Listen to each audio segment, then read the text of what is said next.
प्रभु पिता की परिशुद्ध आत्मा प्रभु के बच्चों को प्रभु के स्नेह से भरते हैं।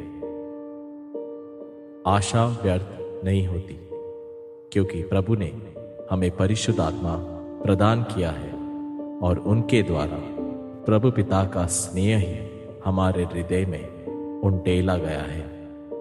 आज हर कोई अल्प स्नेह के लिए दौड़ रहा है। बहुत सी बातें जो स्नेह प्रतीत होती है वे संसार देता है, लेकिन इन सब का अंत वंचना, धोखा और निराशा है। यथार्थ स्नेह प्रभु पिता से आता है। प्रभु पिता की आत्मा ही हम में प्रभु स्नेह को भरते हैं और उसे कायम भी रखते हैं। परिशुद्ध आत्मा के फलों में सबसे पहला है स्नेह, परंतु परिशुद्ध आत्मा का फल है स्नेह, आनंद, समाधान, सहनशीलता, दयालुता, विश्वसनीयता, भलाई, सौम्यता और आत्मसंयम। इनके विरुद्ध कोई विधि नहीं है।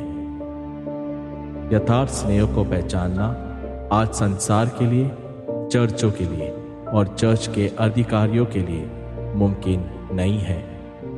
प्रभु पिता से स्नेह करने वालों को वह अपरिमेय स्नेह देते हैं। हम जानते हैं कि जो लोग प्रभु से स्नेह करते हैं और उनके उद्देश्य के अनुसार बुलाए गए हैं, प्रभु उनके भलाई के लिए सभी बातों में उनकी सहायता करते हैं।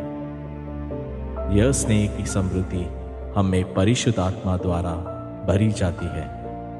प्रभु स्नेह हमें भरने पर और कायम रहने पर ही हम अपने भाई बहनों से स्नेह कर सकते हैं। परिशुद्ध आत्मा द्वारा हमें भरे प्रभु स्नेह के कारण ही हम प्रभु की आज्ञाओं का पालन कर सकते हैं। प्रभु स्नेह जिसमें है वह प्रकाश में वास करता है। तुम ना तो संसार से स्नेह करो और ना संसार की वस्तुओं से। जो संसार से स्नेह करता है उसमें पिता का स्नेह नहीं। यथार्थ में परिशुद्ध आत्मा जिस व्यक्ति में वास करते हैं वह व्यक्ति कभी भी संसार से आने वाले तात्कालिक सुखों को या उन सुखों को देने वाले लोगों या वस्तुओं से स्नेह करने में कोई तात्पर्य नहीं दिखाएंगे। प्रभु स्नेह जिसमें वास करता है वह प्रभु की आज्ञाओं का पालन करेगा और संसार से आने वाली चीजों को इनकार करेगा और इसी कारणवश संसार उससे नफरत करेगा।